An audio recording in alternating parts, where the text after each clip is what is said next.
Magandang araw sa inyo lahat. This is Maki of JAC Motor Pasig. Today we have here the T8 Pro na pick-up and tara, samahan niyo ako today para malaman natin kung ano-ano ang meron ang pick-up na ito.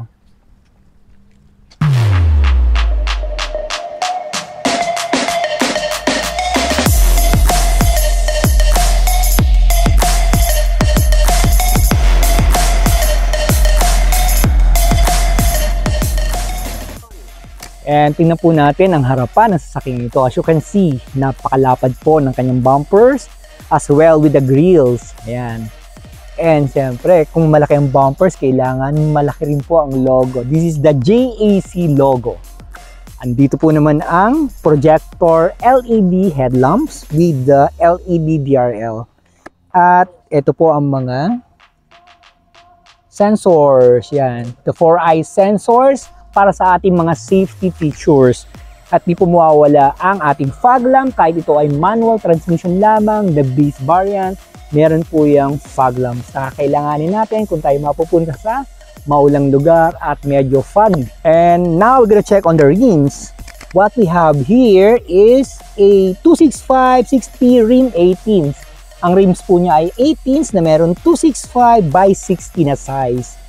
Yan, tingnan nyo naman po kung gaano ka-elegante ang design ng rim na yan, di ba? Dito po tayo, punta po tayo sa kanyang around view monitor camera. At dito po siya, the camera is located under the side mirror yan. Ang design po niya is hindi katulad ng iba na nasa ilalim siya po. Siguro, para sa view na mas malayo, kaya nakaganyan ang kanyang camera. And the stepboard of course, look at the stepboard. Yan, it has a design, a dual tone na merong silver dito, para ma-highlight yung design ng kanyang stepboard. And also, look at the precise body line ng pickup na ito. Look at it. Ayan. And bago ko makalimutan, the ground clearance is 210mm and 1.2 wading depth. Imagine that. Halos lumubog ka na. Still, you can run on flooded area, right? Silipin po natin ang loob. Yan. This is a standard cargo with a protective bed liner. Yan po ninyo. And ang kaya po niya is around 900 kg to 1 ton. Yan po ang kaya niyang dalhin at kayang isakay dito. Yung po ang load capacity na maaari nating ilagay at isakay sa pickup na ito. And andito po, hindi po mawawala. Kasama po yan sa round view monitor camera. Dito po siya. The camera is located sa lead ng cargo natin. And of course, huwag natin kakalimutan ng rear combination lamp. Yan, LED lamps, no? Ito po yung reverse lamp niya and also the rear fog lamps. Yan. And nandito rin ang mga sensor, of course. 1, 2, 3, and 4 sensors na magbibigay sa'yo ng warning if you're reversing or someone is blocking you at the back or meron nakatutok sa'yo. These are the sensor, the safety sensors na magbibigay sa'yo ng lahat ng kailangan mong information while you are driving, you're inside, at sila po ang bahala sa'yo. Sila ang nasa likod, sila ang iyong mga mata. Yan, we're done with the outside. Ngayon dumako naman tayo sa makina. Yeah. Uy! It is assisted, di natin kailangan mag-stand. By the way, this is a 2.0 diesel engine. Ayan, with the 6-speed manual transmission.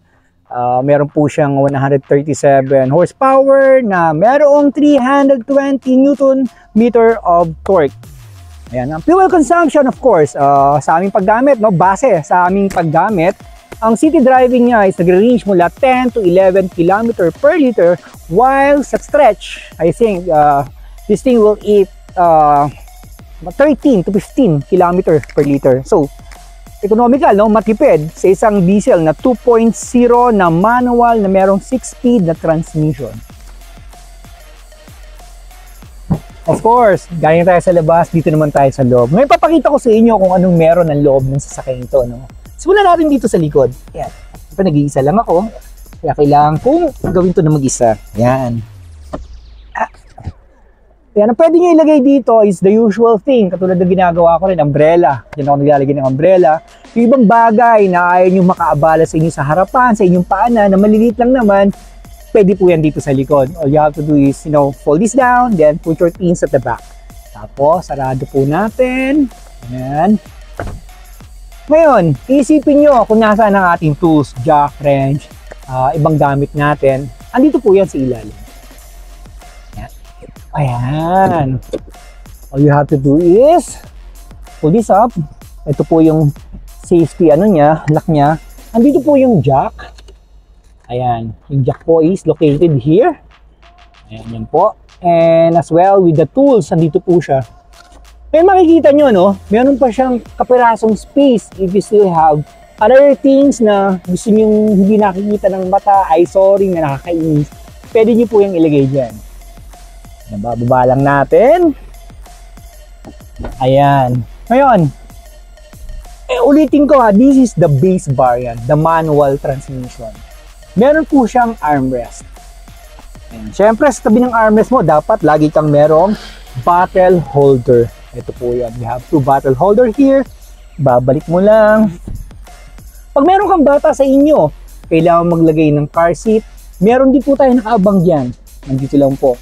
The ISOFIX. Ayan po. ISOFIX. Andito lang po yan. Hindi po mawawala. Dalawa po yan kabilaan. Pagkatapos, syempre, pag nandito ka sa loob, baka na maisipin mo, mainitan ka. Aircon vent is available sa likod. Ayan. Pwede rin sa rough force, pag medyo nilalamig ka, buksan mo kung gusto mong malamigan ka. Tapos, pinaka-importante sa lahat, ang kung saan tayo mag-charge. Hindi po mawawala yan, meron po tayong charging port dito sa likod. Ngayon, tingnan nyo po, yung likod ng seat niya, yung pocket niya, pareho po siyang may pocket. If you still have extra gamit na gusto nyo isaksak yan, pwede. Hindi naman po siya masisira kapag ang ginamit na leather dyan is matibay. Premium, kumbaga. Sabi nga nila, de kalidad. Quality, matibay. And of course, headroom. Sa height ko na 5'8", headroom is, ayan, yan. I'm 5'8". Ayan, yan po ang headroom ko. Ngayon, look at my knee room, my leg room. Ayan, I am 5'8". Ayan, tingnan po ang aking shoulder room. Tingnan nyo po kung tayo magkasing laki, no? Siguro ako, masasabi ko, I am comfortable here kung ako ay pasahero. And of course, ang adjustable naman ni headrest ay andyan lang. You can adjust it anytime kung saan ka komportable. Ayan. The sidings, ayan. Speakers, of course, because meron siyang I'm a speaker. Ang speaker niya nandito, meron yan. Tingnan nyo po yung stitches ng kanyang leather sa sidings yan. How fine it is. How quality. Kung gaano kaganda ang kalidad ng ginamit na materyales ng kanyang leather, ng mga stitches, kung gaano ka-precise, kung gaano kaganda ang pagkaka-stitch niya. Ayan, silipin po ninyo. Napakaganda, po.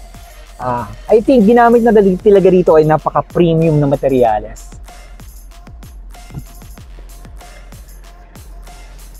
Yan. Ngayon punta po tayo sa front seats, no? Of course, unang makikita ko yung napakalaking infotainment niya, which is 10.4. Pero bago yan, baka hindi nyo po makita kasi nandito ang kanyang auto fold ng side mirror. Andyan po. Andyan ang switch ng auto fold. Mind you, meron siyang auto fold, side mirror are automatic. Tapos andito po rin yung auto leveling ng headlamps niya. Meron po siya auto leveling. So, pwede mo siyang itaas. Hanba, nakalow ka na, mataas pa rin sa paningin mo, you can set it low. Ayan. By the way, yan, sabi ko, this is a 6-speed manual transmission. Andito po lahat ng adjustment niya, lahat ng switches at dito po tayo, dito to. Android Auto, Apple CarPlay. Yan. Saan naman po kayo makakita ng base variant na merong Android Auto at Apple CarPlay sa kanyang stereo sound system. Huwag po natin kalilimutan. Ito po, pinakagusto ko talaga. Look at this, look at this. Ayan. Ito pong setting na to, gustong gusto ko to. Ayan. Bitaw dito, ayan. Ayan, yung background setting. Pwede ko pong palitan ng kulay kung ano yung gusto ko. Medyo malungkot ako, I film blue, I turn it into blue. Tapos, balik mo lang. Pwede mo siyang palitan uli. Like, kung gusto mo na ibang kulay, pwede mo siyang gawing red. Yan, medyo galit ka, gusto medyo hype ka, gusto matulin ka lagi, you can make it red. At eto, the last but not the least, of course. Tingnan po natin to. Look at this, look at this, look at this. Baka ma-miss nyo po, huwag kayong kukurap. Tadaan! Meron po tayong sunroof. Yes, we have a sunroof. Ninyo. Ayan. Kung medyo nature lover kayo at you're cruising along highways na maraming puno, siyempre, di naman kayo pagdadamutan ng JAC Motor na magkaroon ng chance na makita ang nature habang kayo ay nagmamaneo sa loob ng inyong mga sasakyan. Eh, umulan. Halimbawa, umulan, of course. Siyempre. Yan. Ang sunroof is automatic. Yan, kita naman po ninyo, no? Kitang-kita nyo lahat ng nasa labas. And, sinarado ko na dahil yan ay automatic.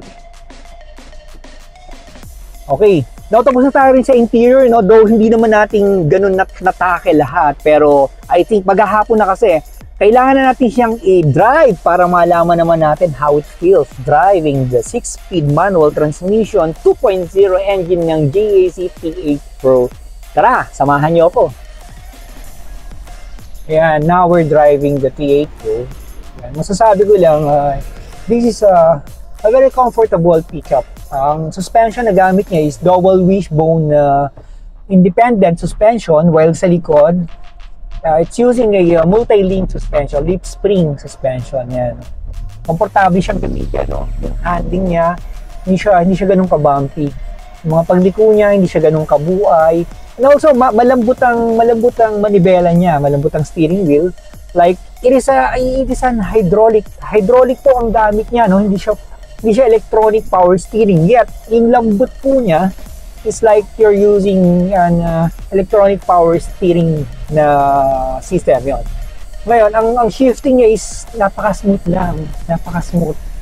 Hindi siya ganun katigas ang clutch niya. Pag pinras mo yung clutch, konting pindot mo lang, konting push mo lang sa shift knob niya is papasok po ang kamyada niya. Napakagaan po niyang gamitin. Para lang po kayo nagmamaneho ng sedan. Yan, totoo po yan.